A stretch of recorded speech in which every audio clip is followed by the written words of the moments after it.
خذ بيدي قد نزع الذي يدركني يا رسول الله. അല്ലാഹു സുബ്ഹാനഹു വ തആല നമ്മുടെ ഇബാദത്തുകളും അതുപോലെ തന്നെ നമ്മുടെ നോമ്പുകളും സൽക്കർമ്മങ്ങളും ഒക്കെ ആഖിറത്തിൽ ഉപകരിക്കുന്ന അമലായി നമ്മളിൽ നിന്ന് കബൂൽ ചെയ്യുമാറാകട്ടെ. എല്ലാവരും പരിശുദ്ധ റമദാൻ അല്ലാഹു തആല നമുക്ക് അനുകൂലമാക്കി തരുമാറാകട്ടെ.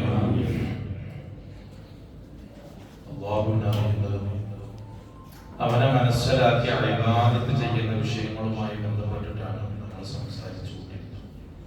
കഴിഞ്ഞ ദിവസങ്ങളിലൊക്കെ അല്ലാഹ് നമ്മളിലുണ്ടോ ഇല്ലേ എന്നുള്ള തിരിച്ചറിവ് നമുക്ക് നൽകലാണ്. ഇതുവരെ നമ്മൾ ആരാധിക്കുന്നത് നമുക്ക് ആർക്കാണ്? അല്ലാഹുവിനെ തന്നെ എത്തിയിട്ടുണ്ടോ ഇല്ലേ? നമ്മളുടെ ഹൃദയത്തിൽ എവിടെയെങ്കിലും അല്ലാഹ് എന്നുള്ളൊരു സ്ഥാനമുണ്ടോ എന്നുള്ളത് നമ്മളെ എന്നെ ബോധ്യപ്പെടുത്തൽ ഞാൻ ഇതുവരെ ചെയ്തത്. എനിക്ക് ബോധ്യപ്പെട്ടു ഒന്നുമില്ല. നിങ്ങൾക്ക് എന്താ ബോധ്യപ്പെട്ടത്? ഉണ്ടെന്നല്ല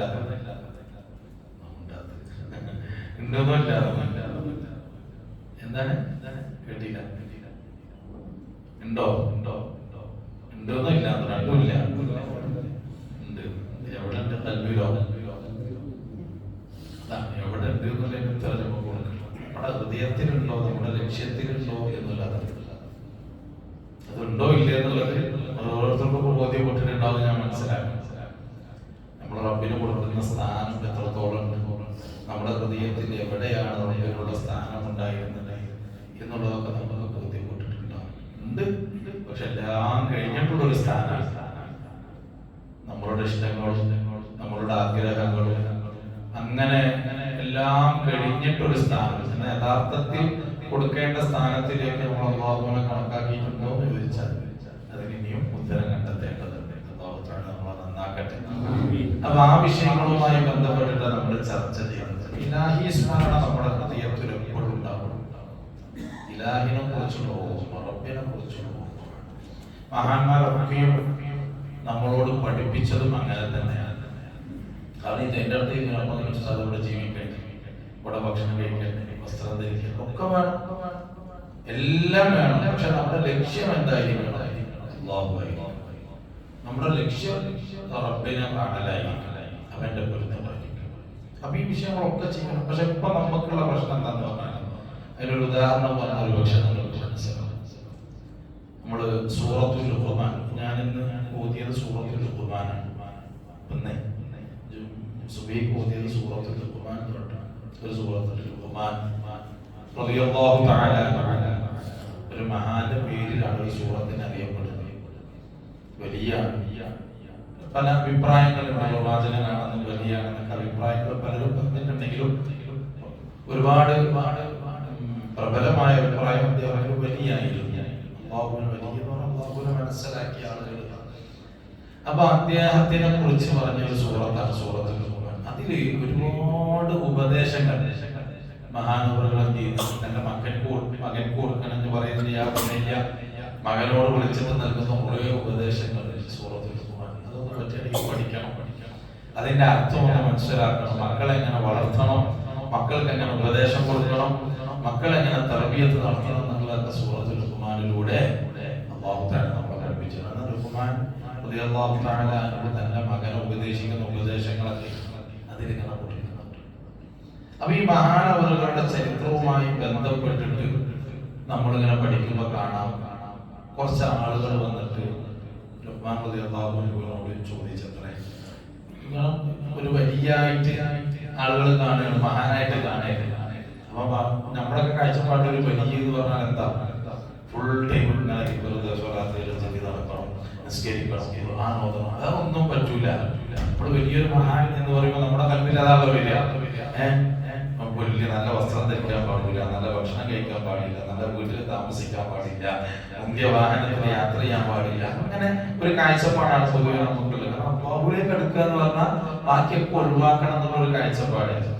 അപ്പൊ ഇത് അന്നത്തെ കാലഘട്ടത്തിലുണ്ട്. അപ്പൊ അവര് വന്നിട്ട് ചോദിച്ചു, നിങ്ങൾ വലിയ ഇതൊക്കെ നിങ്ങൾ ഭക്ഷണം കഴിക്കാറില്ല, ഭക്ഷണത്തിന്റെ മഹാനമില്ല, ഭക്ഷണം കഴിക്കാറില്ല, അപ്പൊ നിങ്ങള് നല്ല വസ്ത്രം ധരിക്കാറില്ല, ഞാൻ ധരിക്കാറില്ല, നിങ്ങൾ ഭാര്യയുമായിട്ട് ഞാൻ അങ്ങനെ എന്റെ സുഖം എനിക്ക് അറിഞ്ഞിട്ടില്ല. അവർക്ക് പറയാം. അങ്ങനെ കുറെ ചോദ്യങ്ങൾ ചോദിച്ചു. അപ്പൊ അതിനൊക്കെ അദ്ദേഹം ഇല്ലാന്നാണ് പറഞ്ഞത്. ഇതൊക്കെ ഭാര്യ കേൾക്കുന്നുണ്ട്. അവന്റെ ഭാര്യ അതൊക്കെ കേൾക്കുന്നുണ്ട്. ഈ സന്ദർശകർ വന്ന് തിരിച്ചു പോയപ്പോ ഭാര്യ ഭർത്താവിനോട് വന്നിട്ട് പറഞ്ഞല്ല, നിങ്ങൾ എന്ത് പച്ചക്കളവ പറഞ്ഞത്, നിങ്ങൾ നല്ലോണം ഭക്ഷണം കഴിക്കുന്നത് ഞാൻ കണ്ടിട്ടുണ്ട്, നിങ്ങൾ ഞാനുമായിട്ട് നിങ്ങൾ എന്ത് ചെയ്തിട്ടുണ്ട്, ബന്ധത്തിൽ ഏർപ്പെട്ടിട്ടുണ്ട്, അങ്ങനെ എല്ലാം നിങ്ങൾ ചെയ്യുന്നുണ്ടല്ലോ, പക്ഷെ നിങ്ങൾ ആ വരുന്ന ആളുകളോടൊന്നും ഇല്ല എന്നാണല്ലോ പറഞ്ഞത്, നിങ്ങളൊന്നും ചെയ്യാറില്ല, നിങ്ങൾ കളവല്ലേ. അല്ല, കളവല്ല. അതെങ്ങനെ? അത് പറഞ്ഞ് മനസ്സിലാക്കി കൊടുക്കാൻ വേണ്ടി ചരിത്രങ്ങളിൽ കാണുന്നുണ്ട്. ഭാര്യയുടെ ഒരു കല്യാണത്തിന് പറഞ്ഞയക്കാം, ഒരു കല്യാണത്തിന് വേണ്ടി പറഞ്ഞയക്കാം. അപ്പൊ കല്യാണത്തിന് വേണ്ടി പറഞ്ഞയച്ചപ്പോ പോകുന്ന സമയത്ത് ഒരു വിളക്ക് കത്തിച്ച് കയ്യിൽ കൊടുക്കുക, ഒരു ചെറിയ വിളക്ക് കത്തിച്ച് കയ്യിൽ കൊടുക്കുക. എന്നിട്ട് പറഞ്ഞു, ഇത് കെടാതെ തിരിച്ച് നീ കൊണ്ടുവരണം, ഈ വിളക്ക് കെടാതെ തിരിച്ച് കൊണ്ടുവരുന്നത് കെട്ടുപോയാൽ നമ്മൾ തമ്മിലുള്ള ബന്ധം അതോടുകൂടെ അവിടെ അവസാനിക്കും. അതുകൊണ്ട് നീ ഇത് കെടാതെ തിരിച്ചു കൊണ്ടുവരണം എന്ന് പറഞ്ഞിട്ട് ഈ വിളക്ക് കൊടുത്തിട്ടാണ് അത്ര ഭാര്യനെ എന്ത് ചെയ്തത്, കല്യാണത്തിന് പറഞ്ഞത്. അങ്ങനെ ഭാര്യ കല്യാണമൊക്കെ കഴിഞ്ഞു, എല്ലാം കഴിഞ്ഞാൽ തിരിച്ചു കൊണ്ടുവന്നു. വിളക്ക് കെടാതെ കെട്ട് കഴിഞ്ഞാൽ അവിടെ തൊലാക്കാണ്, അല്ലെങ്കിൽ ബന്ധം വേർപെടലാണ്. തിരിച്ചു വന്ന് ചോദിച്ചപ്പോൾ ചോദിച്ചു, അല്ല നീ കല്യാണത്തിന് പോയോ? ഞാൻ പോയി. ഭക്ഷണം കഴിച്ചു? കഴിച്ചു. എന്തായിരുന്നു ഭക്ഷണം? അറിയില്ല. നീ കഴിച്ചു? ഭക്ഷണം കഴിച്ചില്ലേ? കഴിച്ചു. എന്തായിരുന്നു ഭക്ഷണം? പെണ്ണിനെ കണ്ടോ? ആളുകളെ കണ്ടോ? ആരൊക്കെ കണ്ടു? ഓർമ്മല്ല. ആരെ കണ്ടു? അറിയില്ല. അതെന്തേ? എന്റെ ശ്രദ്ധ മൊത്തം ഈ വിളക്കിലായിരുന്നു. ഞാനവിടെ പോയിട്ടുണ്ട്, ഭക്ഷണം കഴിച്ചിട്ടുണ്ട്, ആളുകളുമായിട്ട് ഇടപഴകിയിട്ടുണ്ട്, എല്ലാം കണ്ടിട്ടുണ്ട്, പക്ഷെ ഒന്നും എന്നിലില്ല. എന്റെ ഒറ്റ ലക്ഷ്യം ഈ വിളക്കൊന്നും കെടാതെ നിങ്ങളുടെ മുമ്പിലേക്ക് കൊണ്ടുവരാനാണ്. ഈ ഒരു ശ്രദ്ധയിൽ ബാക്കിയൊക്കെ ഞാൻ ചെയ്യുന്നുണ്ടെങ്കിലും ഞാൻ അറിയുന്നില്ല, അതിൽ ഞാൻ ലയിച്ചിട്ടില്ല. ലയിച്ചാലല്ലേ എനിക്ക് അറിയാൻ കഴിയൂ. അതിൽ ഞാൻ എന്റെ കൽബിനെ, എന്റെ ശരീരത്തെ അതിലേക്ക് അങ്ങോട്ട് ലയിപ്പിച്ചെങ്കിലല്ലേ അതിന്റെ രുചി എനിക്ക് അറിയും. ഭക്ഷണം കണ്ടിരുന്നു, അറിയുന്നില്ല, രുചി അറിയുന്നില്ല, അറിഞ്ഞിട്ടില്ല. കാരണം ശ്രദ്ധ മുഴുവനും ഞാനും അവരോട് പറഞ്ഞതാ, ഞാനിവിടെ ഭക്ഷണം കഴിക്കുന്നുണ്ട്, കാരണം എന്റെ ശ്രദ്ധ ഞാനിവിടെ എല്ലാ കാര്യങ്ങളും ഞാൻ ചെയ്യുന്നത്. മഹാന്മാരങ്ങനെ പ്രത്യക്ഷത്തിൽ നോക്കുമ്പോൾ അവർക്ക് പ്രശ്നം ആസ്വദിക്കുന്നില്ല. നമുക്കുള്ള പ്രശ്നം അവിടെ ഇതിൽ ആസ്വദിക്കുന്നു. ആസ്വാദനം മീൻസ് അതിലേക്ക് ഭ്രമിക്കുന്നു. ഇത് മാത്രമാണ് ലൈഫ് എന്ന് കരുതി പോകുന്നത്. അവിടെ ഇപ്പൊ നമുക്കുണ്ടാകുന്ന സ്മരണ ഇല്ലാത്തതിന്റെയും കാരണങ്ങളിൽ ഒന്നാണ്. അവര് അപ്പൊ ഇവിടെ ഈ ഒരു ലെവലിലാണെങ്കിൽ ഇവിടെ എന്തും പറ്റും, ഏത് കാറിലും സഞ്ചരിക്കാം, എത്ര ആഡംബരങ്ങൾ നമുക്ക് കൊടുക്കാം, ഭക്ഷണങ്ങൾ കഴിക്കാം. പക്ഷെ ഇതിലൊക്കെ നമ്മൾ ഇതാണ് ലൈഫ് എന്ന് പറഞ്ഞാൽ അതിലേക്ക് ഭ്രമിച്ചു പോകുന്നു. പക്ഷെ ഇതൊക്കെ ചെയ്യണമെങ്കിൽ നമ്മുടെ ലക്ഷ്യം എന്താവണം? കൽബിലൊരൊറ്റ ചിന്തയും ഇതൊക്കെ ചെയ്യുന്നുണ്ടെങ്കിലും അതിലേക്ക് ഒന്നില്ല. അപ്പൊ അതുകൊണ്ട് തന്നെ ഒരു ഔലിയാക്കൾക്കുള്ള അല്ലെങ്കിൽ മഹാന്മാർക്കുള്ള ഒരു പ്രശ്നമുണ്ട്. എന്ത് കിട്ടിയാലും കിട്ടിയില്ലെങ്കിൽ അവർക്ക് പ്രശ്നം ഉണ്ടാവില്ല. ഇത് ഒരു നേട്ടം കിട്ടിയാലും പോകുന്ന പ്രശ്നമല്ല, രണ്ടും തുല്യമാണ്. ഇതിന്റെ ഒരു ഇത് ഇങ്ങനെ ഉണ്ട്. ഈ ഒരു മേഖലയിലേക്ക് നമ്മൾ എത്തി എന്നുള്ളതിന്റെ അടയാളം എന്താണ്? നമുക്ക് ഒരു വസ്തു കിട്ടട്ടെ കിട്ടാതെ ഒരു പ്രശ്നം തുല്യമാണ് അതിന്റെ ഫലം എന്ന് പറയുന്നത്. ഇപ്പൊ അങ്ങനല്ല. ഇപ്പൊ നമുക്ക് എന്തെങ്കിലും ഒരു പ്രശ്നം കിട്ടിയിട്ടില്ലെങ്കിൽ ടെൻഷനാവും. നമ്മൾ ആഗ്രഹിക്കുന്ന ഒരു വസ്തു കിട്ടിയിട്ടില്ലെങ്കിൽ ടെൻഷനാവും, കിട്ടിയാൽ അമിതമായ സന്തോഷമാവും. നേരെ മറിച്ച് ഈ ഒരു വിഷയത്തിൽ റബ്ബിലേക്ക് ലയിച്ചു ബാക്കിയെല്ലാം ആസ്വദിക്കുന്നുണ്ടെങ്കിലും ഇവിടെ എന്ത് കിട്ടിയാലും അവർക്ക് സമാനം കിട്ടി, രണ്ടും ഒരുപോലെ. ആ ഒരു മൈൻഡിലേക്ക് നമുക്ക് എത്താൻ കഴിയും. കിട്ടിയാലും പ്രശ്നമല്ല എന്നുള്ളൊരു മൈൻഡിലേക്ക് നമുക്ക് എത്താൻ കഴിയും. അതാണ് ഹദീസിന്റെ അവസാന ഭാഗത്തിൽ പറയുന്നത്,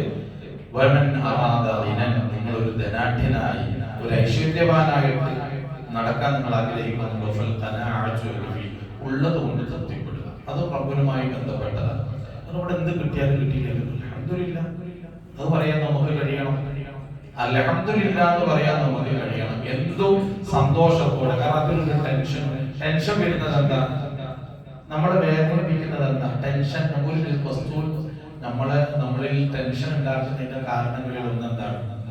ആ വിഷയത്തെ നമ്മൾ അമിതമായി കോൺസെൻട്രേറ്റ് ചെയ്തു, അല്ലെങ്കിൽ ആ വിഷയത്തിൽ നമ്മൾ അമിതമായിട്ട് താല്പര്യം പ്രകടിപ്പിക്കുന്നുണ്ട് എന്നുള്ളതിന്റെ തെളിവാണ്. ഇല്ലേ? ആണോ അല്ലേ? പോക്കറ്റിൽ നിന്ന് ഒരു 10 രൂപ വീണുപോയി,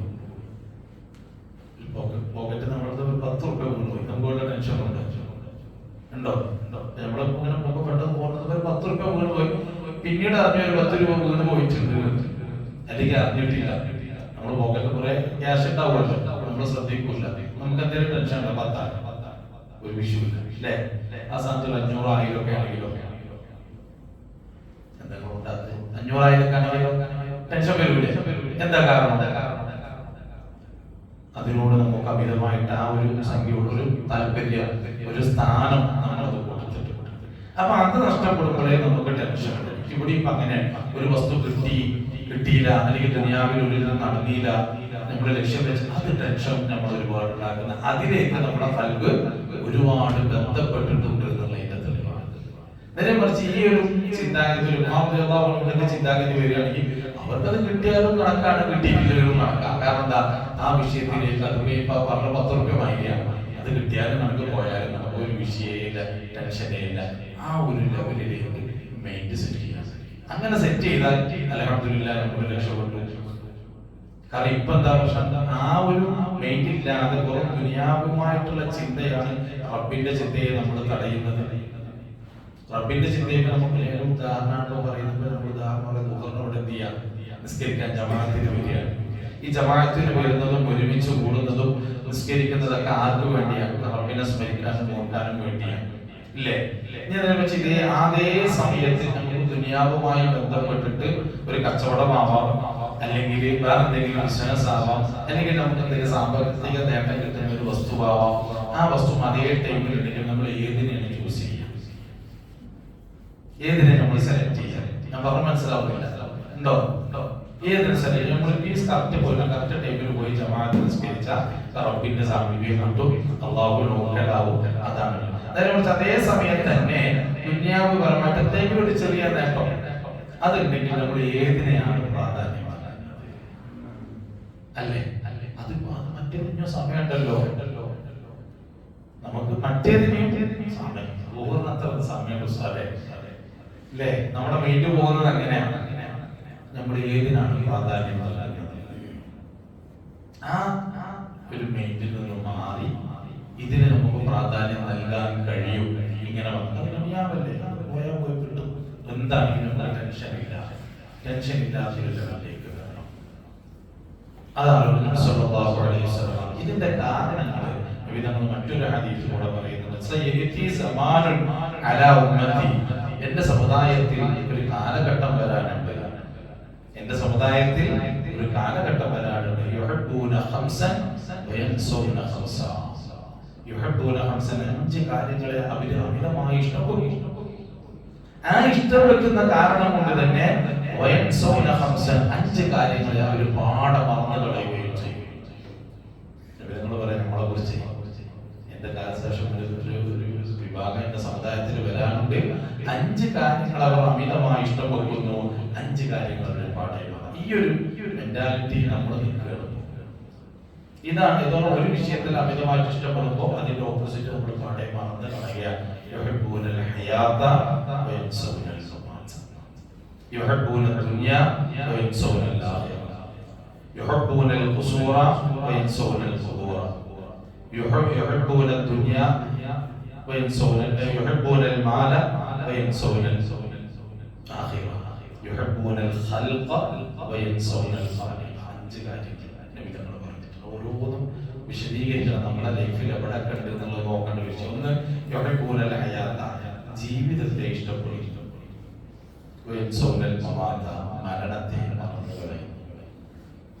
യുഹബ്ബൂന ദുനിയ, ഈ ദുനിയാവിന് വല്ലാതെ താല്പര്യമാണ് നമുക്ക്. വയൻസൂനൽ ആഖിറ, ആഖിറത്തിനോട് തീരെ താല്പര്യമില്ല, മറന്നു കളയുകയാണ്. യുഹബ്ബൂനൽ ഖുസൂറ, കെട്ടിടങ്ങളെ, ഫ്ലാറ്റുകളെ, ബിൽഡിങ്ങുകളെ നമുക്ക് വല്ലാത്ത ഇഷ്ടമാണ്. വയൻസൂനൽ ഖുബൂറ, ഖബറുകളെ നമ്മൾ മറന്നു കളയുകയാണ്. മുതലിനെ നമ്മൾ ഇഷ്ടപ്പെടുകയാണ്, ആഖിറത്തെ മറന്നു കളയുകയാണ്. ലാസ്റ്റ് ഇത് മുത്തുണ്ടാകുമ്പോൾ നമ്മളിൽ സംഭവിക്കുന്നത് എന്താണ്? നബിതങ്ങൾ പറയാം, അത് ഓരോന്ന് വിശദീകരിക്കും ഇൻഷാ അല്ലാഹ്. ഈ 4 കാര്യങ്ങൾ ഇങ്ങനെ ഉണ്ടാകുമ്പോൾ നമ്മളിൽ സംഭവിക്കുന്നതാണ് ഇപ്പൊ നമുക്ക് സംഭവിച്ചുകൊണ്ടിരിക്കുന്ന, നമ്മൾ ഇതുവരെ ചർച്ച ചെയ്ത വിഷയം. നബിതങ്ങൾ പറഞ്ഞത് യുഹിബ്ബൂനൽ ഖൽഖ, സൃഷ്ടികളെ ഇഷ്ടപ്പെടുന്നു, വയൻസൗനൽ ഖാലിഖ, അല്ലാഹനെ മറന്നു കളയുന്നു. വിഷയം മനസ്സിലായോ? വിഷയം മനസ്സിലായോ? എവിടത്തേക്കാ പോകുന്നത്? യുഹിബ്ബൂനൽ ഖൽഖ, സൃഷ്ടികളെ വല്ലാതെ ഇഷ്ടപ്പെടുന്നു. അതാ നമ്മൾ നേരത്തെ പറഞ്ഞത്, സൃഷ്ടികളെ തൃപ്തിപ്പെടുത്തിയിട്ടും അവരെ സന്തോഷിപ്പിച്ചിട്ടും അവരെ ഓർത്ത് നമ്മൾ നടക്കുന്നു. ആ കൂട്ടത്തിൽ നമ്മൾ ചെയ്തു പോയത് എന്താ? അപ്പൊ നമ്മള് നിൽക്കുന്നത് എവിടെയാ? അപ്പൊ അതിന്റെ വഴികൾ, ആ വഴികളെയാണ് നമ്മൾ ഓരോന്നായിട്ട് ക്ലിയർ ചെയ്തുകൊണ്ടിരിക്കുന്നത്. ഇതിലാദ്യം ദുനിയാവിനെ അമിതമായിട്ട് ഇഷ്ടം വെച്ച് ആഖിറത്തെ മറന്നു കളയുന്നത്. അപ്പൊ രണ്ടും എന്താണ് ആദ്യം അറിയണം. ദുനിയാവ് എന്താണ്? നമ്മളൊരു വസ്തുവിനെ ഇഷ്ടം വെക്കാനുള്ള കാരണം എന്താ? ഒരു വസ്തു നമുക്ക് ഇഷ്ടപ്പെടാനുള്ള കാരണം എന്താ? മനസ്സിലായില്ല? നമ്മളിപ്പോ മൊബൈൽ ഫോൺ ഉപയോഗിക്കുന്ന ആളുകൾ ഇല്ലേ? ഓരോ ആളുകൾക്കും ഒരേ കമ്പനിയുടെ മൊബൈലാണ്, വ്യത്യസ്തമാണ്. ഫലം എല്ലാം ഒന്നാണെങ്കിലും വ്യത്യസ്തല്ലേ? ഓരോരുത്തരും എന്തുകൊണ്ട് എല്ലാവരും ഒരേ കമ്പനി ഉപയോഗിക്കുന്നില്ല? ഓരോരുത്തർക്കും ഓരോന്നിനോടൊരു താല്പര്യം, ഇഷ്ടമുണ്ട്. ഓരോന്നിനും ഓരോ ബ്രാൻഡ് അല്ലെങ്കിൽ ഓരോ കമ്പനിയോട് ഇഷ്ടം. ഷർട്ട് അങ്ങനെയാണ്, ഭക്ഷണം അങ്ങനെയാണ്, എല്ലാത്തിനും ഓരോരുത്തർക്കും ഓരോ ഇഷ്ടം ഇല്ലേ? എല്ലാവരും ഒന്നാണ് ഉപയോഗിക്കുന്നത് അല്ല. ഒരാൾക്ക് ബിരിയാണിയാണ് ഇഷ്ടമെങ്കിൽ ഒരാൾക്ക് നെയ്ച്ചോറാണ് ഇഷ്ടം. എന്തുകൊണ്ടാണ് ഒരു വസ്തുവിനെ നമ്മൾ ഇഷ്ടം വെക്കാനുള്ള കാരണം? അതിന്റെ ആൻസർ നമുക്കൊരാളെ, ഇപ്പൊ നമ്മൾക്ക് എന്നെ ഇഷ്ടമാണെങ്കിൽ അതിനൊരു റീസൺ ഉണ്ടാവില്ലേ? ഇല്ലേ? വെറുതെ ഒരാളെ ഇഷ്ടപ്പെടും. ഏത് ഈ ലോകത്ത് ആര് എന്തിനു ഇഷ്ടപ്പെടുന്നു അതിനൊരു കാരണം ഉണ്ടാവില്ലേ? അവരുടെ എന്തെങ്കിലും ഒന്നായിരിക്കും. ഒരു വ്യക്തിയാണെങ്കിൽ ആ വ്യക്തിയുടെ പെരുമാറ്റമായിരിക്കാം, അല്ലെങ്കിൽ സ്വഭാവമായിരിക്കാം, അല്ലെങ്കിൽ അവന്റെ സമ്പാദ്യമായിരിക്കാം, അല്ലെങ്കിൽ അങ്ങനെ എന്തെങ്കിലും ഒരു വസ്തു ഉണ്ടാവും അല്ലേ? നമ്മൾ ആകർഷിപ്പിച്ച ഒരു വസ്തു ഉണ്ടാവില്ല. അപ്പൊ അതുകൊണ്ടല്ലേ നമുക്ക് ആ വസ്തുവിനോട് ഇഷ്ടം തോന്നുന്നത്, താല്പര്യം തോന്നുന്നത് അല്ലേ? ആണ്. അതാ യുഹിബ്ബൂന ദുനിയ, നമ്മൾ ദുനിയാവിനെ ഇഷ്ടപ്പെടാനുള്ള റീസൺ. ഞാൻ ഇനി പറഞ്ഞ് നമ്മൾ ചർച്ച ചെയ്യുന്ന എന്താണെന്ന് പറഞ്ഞാൽ, നമ്മളിലുള്ള പ്രശ്നങ്ങളെ പരിഹരിച്ച് ഒരു നല്ല ഇതിലേക്ക് കൊണ്ടുവരാൻ അവ നിങ്ങൾ നല്ലോണം ശ്രദ്ധിക്കണം. അല്ലെങ്കിൽ ഇത് കാര്യമുള്ളൂ, സംസാരിച്ചുകൊണ്ട് കാര്യമുള്ളൂ. ഇനി നിങ്ങൾ ഉത്തരം എന്തുകൊണ്ടാണ് ദുനിയാവിനെ ഇഷ്ടമാണല്ലോ അല്ലേ? ഉറപ്പല്ലേ? എന്തുകൊണ്ടാണ് നമുക്ക് ദുനിയാവിനെ ഇഷ്ടം വെച്ചിട്ടുള്ളത്? അതിനൊരു കാരണം. എന്ത് നമ്മൾക്ക് പ്രതീക്ഷിച്ചിട്ടാണെങ്കിൽ എന്താണ് നമ്മളെ ഇതിലേക്ക് ആകർഷിപ്പിച്ചത്? ഞാനിപ്പോ ഈ വെള്ളിയാഴ്ച പ്രസംഗിച്ച വിഷയത്തിലേക്ക് തന്നെയാണ് വരുന്നത്. ഒരു കാരണം വേണ്ടേ? ഒരു ഡ്രസ്സ് എടുക്കുകയാണെങ്കിൽ ഒരു കളർ നമ്മൾ സെലക്ട് ചെയ്യുന്നത് ഒരു കാരണം ഉണ്ടാവില്ലേ? എങ്കിൽ ഈ ദുനിയാവിൽ നമ്മൾ എത്രത്തോളം താല്പര്യം, നമ്മൾ നേരത്തെ പറഞ്ഞതുപോലെ നിസ്കാരം അപ്പുറത്തെ ദുനിയാവാണ് അല്ലെ? കച്ചവടം അല്ലെങ്കിൽ സമ്പത്ത് എന്ന് പറയുന്നത് ദുനിയാവല്ലേ? അപ്പൊ ഇത് രണ്ടും നമുക്ക് നമ്മുടെ മുമ്പിലേക്ക് വെക്കുമ്പോ ഇത് ഞാൻ സമയമുണ്ടെന്ന് പറഞ്ഞ് വൈകിപ്പിച്ച് അതിന് നമ്മൾ ചോസ് ചെയ്യുന്നതിന്റെ കാരണം എന്താണ്?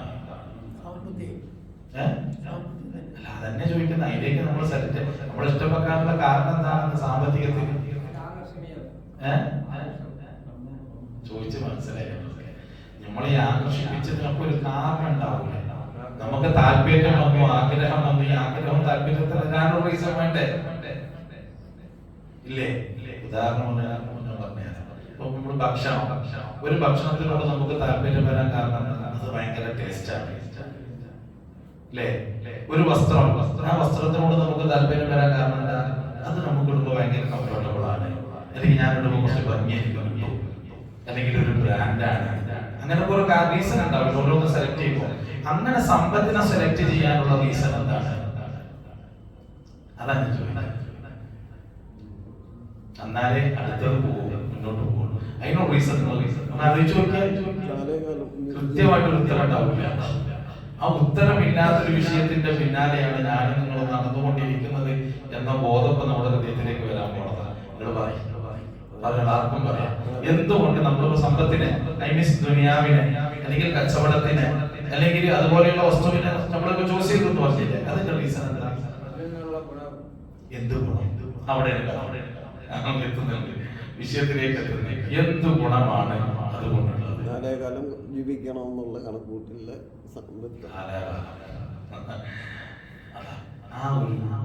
പക്ഷെ അത് ഉണ്ടോ എന്നുള്ളത് നമ്മൾ ഇതുവരെ ചിന്തിച്ചിട്ടുണ്ടോ? അതുണ്ടോ എന്നുള്ളത് നമ്മൾ ഇതുവരെ ചിന്തിച്ചിട്ടുണ്ടോ? നമ്മുടെ ചിന്ത ഉണർത്തണം. പരിശുദ്ധ ഖുർആനിൽ സൂറത്തുൽ മാഇദയിലുള്ള ഒരു ആയത്ത് പറയുന്നുണ്ട്, പരാജിതരുടെ കുറിച്ചുള്ള ഒരു ആയത്ത് പറയുന്നുണ്ട്. സൂറത്തുൽ മാഇദയിൽ എൻ്റെ ഓർമ്മ ശരിയാണെങ്കിൽ 100 സംതിങ് ഉള്ള ഒരു ആയത്താണ്, 180 അത്ര ഉള്ള ഒരു ആയത്താണ്. ആ ആയത്തിൽ പറയുന്നതാണ്, കുറെ ആളുകൾക്ക് ഹൃദയമുണ്ട്, കണ്ണുണ്ട്, കണ്ണുള്ള കുറെ ആളുകളുണ്ട്, പക്ഷെ അവർ കാണുന്നില്ല. ചെവിയുള്ളവരുണ്ട്, കേൾക്കുന്നില്ല. അതേപോലെ തന്നെ കൽബുള്ളവരുണ്ട്, ചിന്തിക്കുന്നില്ല. ആരെ കുറിച്ച് പറയുന്നത്? നമ്മളെ കുറിച്ചാണ്. കാരണം നമ്മൾ ഇതുവരെ കാണേണ്ടത് കണ്ടിട്ടില്ല, കേൾക്കേണ്ടത് കേൾക്കട്ടില്ല, ചിന്തിക്കേണ്ടത് ചിന്തിച്ചിട്ടില്ല. ആ ചിന്തയിലേക്കാണ് ഞാൻ എന്നെ കൊണ്ടുപോകുന്നത്. ആ ചിന്തയിലേക്കാണ് ഞാൻ എന്നിലൂടെ നിങ്ങളെ കൊണ്ടുപോകുന്നത്. അതിലേക്കാണ്. ഇപ്പൊ ഞാൻ ഈ പറഞ്ഞതുപോലെ നമുക്കൊരു വിഷയത്തിനോട് താല്പര്യം, അതുകൊണ്ട് എന്ത് ഉപകാരം നമുക്ക് ലഭിക്കും എന്നൊരു നിലക്കാണ് നമ്മൾ ഉപകാരമില്ലാത്തൊരു വസ്തുവിനോട് നമ്മൾ എന്തെങ്കിലും അടുക്കോ? നമുക്ക് പ്രത്യക്ഷത്തിൽ നമുക്ക് ഉപകാരമില്ല, അതിലേക്ക് അത് നമുക്കൊരു നിലക്കും ഗുണം ചെയ്യാത്തൊരു വസ്തുവിന് ഇഷ്ടപ്പെടുകയോ താല്പര്യപ്പെടുകയോ അതിനു വേണ്ടി സമയം സ്പെൻഡ് ചെയ്യുകയോ എന്തെങ്കിലും ചെയ്യോ? ഒരിക്കലും ചെയ്യൂലല്ലോ, ഉറപ്പല്ലേ? എങ്കിൽ ഈ നമ്മൾ ഉപകാരമുണ്ട് എന്ന് കരുതുന്ന കുറെ സമയം സ്പെൻഡ് ചെയ്യുന്ന താല്പര്യം കാണിക്കുന്ന വസ്തുവില്ലേ, അതുകൊണ്ട് നമുക്ക് ലഭിക്കുന്ന ഉപകാരം എന്താണ് എന്ന് തിരിച്ചറിയാൻ നമുക്ക് മനസ്സിലാവും. നേരത്തെ ഉപകാരമില്ലാത്തതായിരുന്നു. നമ്മുടെ മനസ്സിൽ നിന്ന് അമിതമായിട്ട് ഈ പറയുന്ന താല്പര്യങ്ങൾ എടുത്ത് കളയലാണ്, ഈ ടെൻഷൻ എടുത്ത് കളയലാണ്. നമ്മൾ ഒരാളെ ആശ്വസിപ്പിക്കുന്നെങ്കിൽ ആശ്വസിപ്പിക്കുക. മനസ്സിലായില്ല?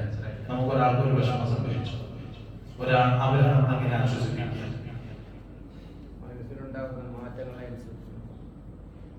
ഒരു വസ്തു ഒരു ഇതുണ്ടായി, അതിന് എന്താ, ഒരാളും മരിച്ചു അല്ലേ, നമ്മുടെ കുടുംബത്തിൽ ആരെങ്കിലും മരിച്ചു, അല്ലെങ്കിൽ ഒരു അപകടം പറ്റി, അങ്ങനെ പറയുമ്പോൾ നമ്മൾ അവരെ ആശ്വസിപ്പിക്കുന്ന ഒരു വീട് ആശ്വസിപ്പിക്കാൻ എന്താ ഉപയോഗിക്കുക? എങ്ങനെയാന്ന് പറയാന്ന് ഒക്കെ ചെയ്യുന്ന ആളുകളെ എന്താ കിട്ടാത്ത അത് കുഴപ്പമില്ല, പോട്ടെ, സാരല്ല, അത് ഹൈറ് വേറെ ഉണ്ട്, അങ്ങനെ തന്നെ നമ്മൾ പറയാ, പ്രശ്നമില്ല, എന്താ ആദ്യം 10 റുപ്യല്ലേ പോയിട്ടുള്ളൂ, ബാക്കി അല്ലേ, അങ്ങനെ തന്നെ ആശ്വസിപ്പിക്കാറ് അല്ലേ? ഞാൻ എന്ത് പറയുന്നത് തരാട്ടല്ലോ, ഇല്ലാന്ന് പറയണം, അങ്ങനെ തന്നെ ആശ്വസിപ്പിക്കുക എന്ന് പറഞ്ഞാൽ നഷ്ടപ്പെട്ടത് മൂല്യമില്ലാത്തതായിരുന്നു എന്ന് ഈ വ്യക്തിയെ ബോധ്യപ്പെടുത്തുമ്പോഴേ അവൻ അതിനോടുള്ള വേദനമാവും. മനസ്സിലായില്ല? നമുക്ക് ടെൻഷൻ വരുന്ന എന്താ? ഒരു വസ്തു നഷ്ടപ്പെട്ടതുകൊണ്ട്. അതൊരു പക്ഷെ മനുഷ്യനാവാം, ഭാര്യയാവാം, മക്കളാവാം, സമ്പത്താവാം, ജോലിയാവാം, സ്ഥാനമാനങ്ങളാവാം, ഈ പലതുമാവാം നഷ്ടപ്പെടുന്നത്. അതിനോട് പോയി ടെൻഷൻ വരുന്നത്. അപ്പൊ ഈ ആളെ നമ്മളെങ്ങനെ ആശ്വസിപ്പിക്കുക? അതൊക്കെ പോയ പോട്ടെ, അത് വീട്ടിലേക്ക് കിട്ടുന്ന ഈ നഷ്ടപ്പെട്ടു പോയത് മൂല്യമില്ലാത്തതാണ് എന്ന് നമ്മുടെ ഹൃദയത്തിലേക്ക് കൊണ്ടുവരുമ്പോൾ നമുക്ക് ആശ്വാസമാണ്. ഇല്ലേ? അങ്ങനെ തന്നെയല്ലേ? ആശ്വാസം. അല്ലെങ്കിലോ ടെൻഷൻ അടിച്ചു മാറും. അപ്പൊ ആ ഒരു ചിന്തയിലേക്ക് ഞാൻ വരുന്നത്, ഇതൊരു മൂല്യമില്ലാത്തതായിരുന്നു എന്ന് പറയുമ്പോൾ നമുക്ക് അതിനോട് താല്പര്യം തോന്നില്ല. അത് പോട്ടെ എന്നുള്ള ചിന്തയിലേക്ക് വരും. താല്പര്യമുള്ള മൂല്യമുള്ള വസ്തുക്കൾക്ക് നമ്മൾ സ്ഥാനം നൽകും. ആ മൂല്യമുള്ളത് ഏതാണ്, മൂല്യമില്ലാത്ത ഏതാണ്, ഒരു വിശ്വാസി എന്നുള്ള നിലയ്ക്ക് തിരിച്ചറിയാനാണ് ഇനി നമ്മുടെ ലക്ഷ്യം. അതിനെ കുറിച്ചുള്ള വിശദമായിട്ട് ഞാൻ പറഞ്ഞ അടുത്ത ലക്ഷ്യത്തിലേക്ക് നിർത്താൻ കഴിയില്ല. അതിനൊക്കെ ഞാൻ ഈ പറയുന്ന കാര്യങ്ങൾ കൃത്യമായിട്ട് മനസ്സിലിട്ടൊന്ന് നിങ്ങൾ ചിന്തിക്കണം. എന്നാലേ ഇത് ഫലമുള്ള കേട്ടിട്ട് പോയിട്ട് ഒരു കാര്യമില്ല. ഞാനിപ്പോ ഈ പറയുന്ന ഓരോ വിഷയങ്ങളുണ്ടല്ലോ, കൃത്യമായിട്ട് നമ്മൾ ആലോചിച്ച് നോക്കണം. ഞാൻ പുസ്തകം ഇങ്ങനെ പറഞ്ഞിട്ടുണ്ട്, ശരിയാണ്. ഞാൻ സമ്പത്ത് ഞാൻ ഇങ്ങനെ വേണം, ഇങ്ങനെ ഇപ്പോഴും നമുക്ക് വേണ്ട, എത്ര പൈസ വേണം എന്നൊരു ആഗ്രഹമില്ല അല്ലേ? ഉണ്ട്. പക്ഷെ ഇതുകൊണ്ട് എന്താണ് എനിക്കുള്ള ഉപകാരം? നിങ്ങൾ ചിന്തിക്കണം. നിങ്ങളുടെ സമ്പത്തുണ്ട്, എന്താ ഇതുകൊണ്ട് നിങ്ങൾക്ക് കിട്ടുന്ന ഒരു ഉപകാരം? എന്താ അതിനുള്ള ആൻസർ നാളെ ഒന്ന് പറഞ്ഞോളൂ. തമാശ പറഞ്ഞാലേ ഞാൻ കാര്യം പറഞ്ഞ, കാരണം ആ ഒരു ചിന്ത ഒരു പക്ഷേ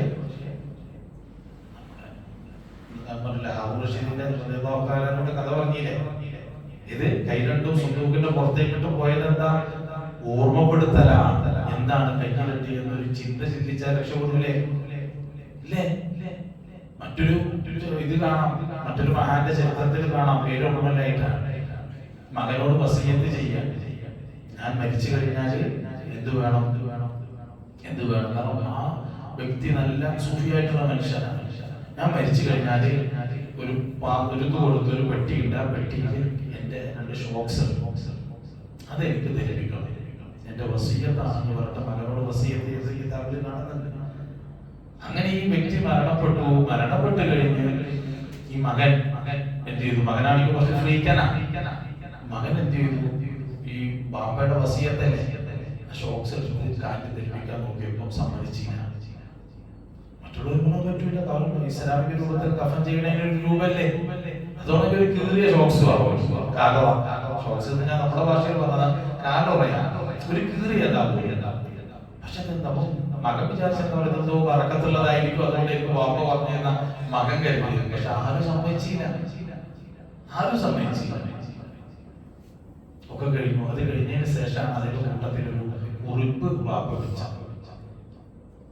എന്നിട്ട് ചോദിച്ചു, മകനെ ഞാൻ പറഞ്ഞ വസിയത്ത് നീ നടപ്പിലാക്കിയോ? ഒന്ന് ആലോചിച്ചു. ഞാനിവിടെ എങ്ങനെ ജീവിച്ചവനാണ്? മരിച്ച സമയത്ത് ഒരു കാലുറ പോലും എനിക്ക് ധരിപ്പിക്കാതെയൊക്കെ എന്നെ കൊണ്ടുപോയത്. മകനോട് പറയാ, നമ്മളൊന്ന് ആലോചിച്ചു നോക്കിയേ, മരിച്ച് മറ്റേ നല്ലൊരു ഷർട്ട് ഇട്ടിട്ട് നമുക്ക് പോകാൻ കഴിയുമോ? ഒരു ഷർട്ട് ഇട്ടിട്ട് പോകാൻ കഴിയുമോ? നിങ്ങളൊന്ന് പറഞ്ഞു നോക്കി. മക്കളോട് ഓടിക്കണക്കിന് പൈസ കൊടുത്തിട്ട് പറയും, എന്നെ മരിച്ചു കഴിഞ്ഞാല് എനിക്കൊരു ഷർട്ട് ഇട്ട് തരണം. ഏത് നമ്മളൊരു ബ്രാൻഡിലെ ഷർട്ട് നമ്മൾ ഏറ്റവും കൂടുതൽ നല്ല പ്രൗഢിയായിട്ട് ജീവിതകാലത്ത് ഇങ്ങനെ നടക്കുന്ന ബ്രാൻഡൊക്കെ നോക്കിയിട്ട് നടക്കുന്നത് ഇടാൻ പറ്റുമോ? എന്തെങ്കിലും ഒരു സാധനം നിങ്ങൾക്ക് ചോയ്സ് ചെയ്യാൻ പറ്റുമോ? എനിക്ക് ചോയ്സ് ചെയ്യാൻ പറ്റുമോ? എന്റെ ഇതിന് കവറിൽ അല്ലെങ്കിൽ എനിക്ക് കൊണ്ടുപോകുന്നതിന് ആ ഒരു ചിന്ത നമുക്ക് വന്നാൽ രക്ഷ. ആ ചിന്തയാണ് ഞാൻ എനിക്ക് വരുത്തിച്ചുകൊണ്ടിരിക്കുന്നത്. അവിടെ പാക സ്ഥാനം അപ്പോൾ നമുക്ക് വന്നുപെട്ട അബദ്ധങ്ങൾ, പിണഞ്ഞു പോയിട്ടുള്ള അബദ്ധങ്ങളൊക്കെ നമുക്ക് മാറ്റാൻ കഴിയും. അല്ലാഹു തൗഫീഖ് നൽകട്ടെ. അപ്പൊ ഞാൻ പറഞ്ഞു ഈ വിഷയങ്ങളൊക്കെ കൽപ്പിൽ ചിന്തിക്കണം.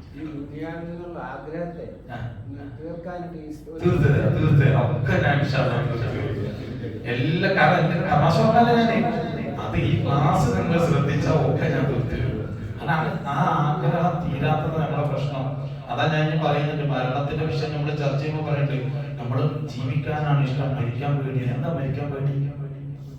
ഞാൻ വിശദമായിട്ട് പിന്നെ പറയാം. അദ്ദേഹം ചോദിച്ചതിനോട് ആൻസർ പറയാം. പറഞ്ഞു ദുനിയാവിലെ ആഗ്രഹത്തെ തീർക്കണം. എന്താ നമുക്ക് മരിക്കാൻ വേണ്ടി? ആ കേൾക്കും പറയാൻ കഴിയും. പറഞ്ഞോളൂ. നമ്മൾ സമ്പാദിച്ചൊക്കെ ഇട്ടേച്ച് പോകണം. അതാ മരണത്തിന്റെ വേദന ഒന്നുമില്ല. ആണോ? മരണത്തിന്റെ വേദനയൊക്കെ നമ്മളിങ്ങനെ വഴന്നു പറയുമ്പോൾ ഭയങ്കര ആണെന്നൊക്കെ പറയാൻ തന്നെ നമ്മൾ അനുഭവിച്ചിട്ടുണ്ടോ? അനുഭവിക്കാത്തൊന്നും നമുക്ക് വരുത്തല്ല. ഞാൻ നിങ്ങളോട് പറയാം, ഞാൻ ഇന്നലെ രാത്രി ഉറങ്ങിയിട്ടില്ല. പല്ലുവേദന എടുത്തിട്ട് ഞാൻ എന്ത് പറഞ്ഞാൽ നിങ്ങൾക്കുണ്ടാ വല്ലതും? കാരണം പല്ലുവേദനക്ക് വേദന എന്ന് പറഞ്ഞാൽ അനുഭവിച്ചവർക്ക് അതിന്റെ വേദന അറിയും. വലിയ വേദന ഇല്ലേന്നാ കേട്ടോര് പറയാ. നമ്മൾ വിചാരിക്കും പല്ലുവേദന ഏറ്റവും വലിയ വേദന എന്നുള്ളത് അനുഭവിച്ചവര് പറയൂലേ? കേൾക്കുന്നവരൊരു പല്ലുവേദന ഇനിയിപ്പോ എത്ര പറയാണ്ടോ?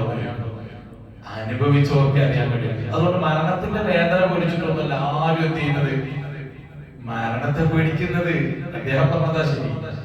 ഇവിടെ എല്ലാം ഉപേക്ഷിച്ചു പോണ്ടേ? ദുനിയാവ് ഉപേക്ഷിക്കുന്നു, എന്റെ സമ്പാദ്യങ്ങൾ ഉപേക്ഷിക്കുന്നു. ആഗ്രഹമാണ്. ആഗ്രഹമില്ലാത്തത് ഒരിക്കലും നമ്മൾ പിടിച്ചു നിൽക്കൂല. നമ്മൾ അങ്ങോട്ട് ഉപേക്ഷിച്ചു പോകും. നമ്മൾ ഉപേക്ഷിച്ചില്ല, അങ്ങോട്ട് ഉപേക്ഷിച്ചു. അപ്പൊ ആ ആഗ്രഹം തീർക്കലാണ് നമ്മുടെ ലക്ഷ്യം. ആഗ്രഹം തീർക്കുന്ന സ്ഥാനത്തെ ആഗ്രഹമുള്ള വസ്തുക്കൾ അവിടെ സ്ഥാനം പിടിക്കണം.